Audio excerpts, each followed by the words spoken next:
August 24th is Ukraine's Independence Day, and the world is watching.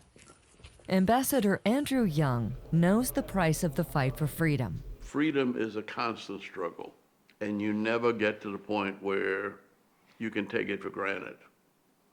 It's always up for challenge. Violence is, in the final analysis, just plain stupid. Nobody wins ever. I'm on the side of peace and democracy. And it's unfortunate that we have to defend peace with violence. Former ambassador to Ukraine, William Taylor, says the democracy on a global level is at stake.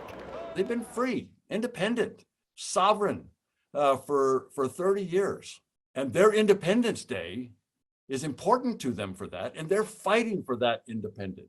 Independence is a powerful word. But on the eve of the 31st anniversary of Ukraine's independence, they have little to celebrate. Right now, it's a country with its back against the wall, with an aggressor that really wants to wipe it off the face of the earth, take away its independence, take away its language, take away its culture.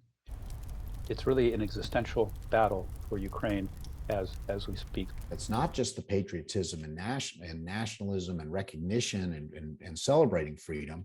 It's the concerns about recognition of their existence. On this Independence Day, the strong will of Ukrainians is being put to the test. A lot of people lost their houses. They are suffering in hunger, in cold, in the lack of drinking water. The simple thing.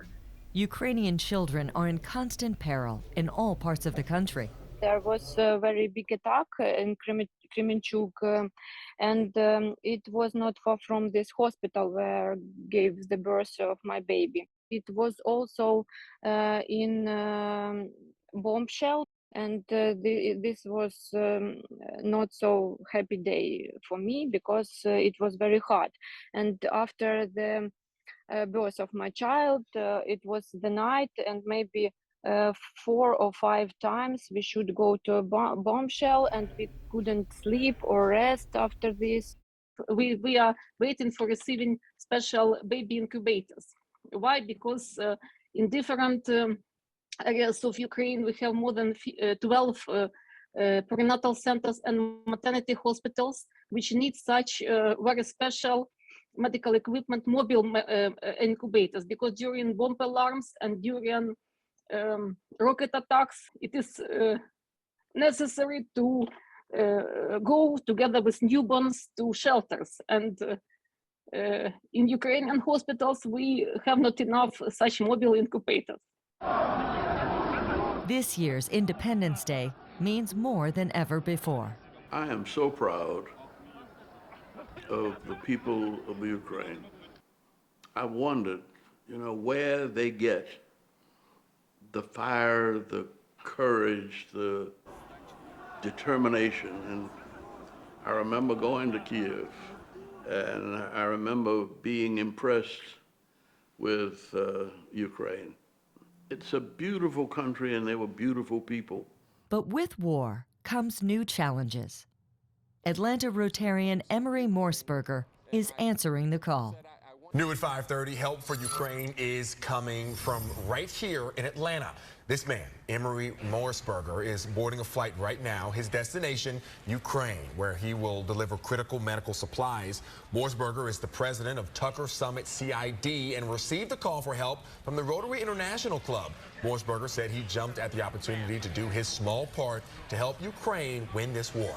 The Ukrainian people are so committed to each other, to their freedom, and to surviving and thriving. We need to support them in every way possible, whether it's humanitarian support, financial support, or any other kinds of support. The Atlanta area Rotary Clubs had organized a shipment of hospital medical equipment to go to Ukraine, and he needed someone to go with it. And I said, here I am, send me. Arriving in Ukraine, we're here. I wanted to get physically, personally involved and make a difference. And I was determined to get there and help them in any way I could. We've established a website, helpingukraine.us, and we are working diligently to raise money to help the Ukrainian people. We are raising money for medical equipment, food, housing, clean water, and all kinds of other supplies that they badly need. They're just like us. They're just like us. They don't want more or less than we want. They want schools for their kids. They want health care for their families. They want to live in peace. This is an opportunity for us to support those Ukrainians who just want to live in peace. Historical geopolitical struggles are at play. I think the real hallmark of the effort has been the focus on statehood and underscoring Ukraine's historical claims and rights to exist as a state and the future of that state.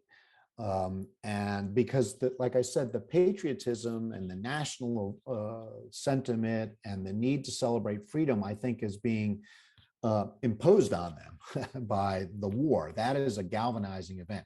How can Ukraine and Russia both move forward? Russia's going to have to help rebuild Ukraine, and Ukraine's going to have to help rebuild Russia. It's going to be Ukrainian brains and Russian oil. Ukrainian Independence Day is August 24th. For me, this upcoming August 24th, it represents two things. It represents the fact that Ukraine is still standing. It's still an independent country, and it has rallied around its independence and its sovereignty as never before in its history, but also represents obviously an extraordinarily dangerous moment in its history. The world is watching. We have got to learn to live together as brothers and sisters on this planet, or we will all perish as fools.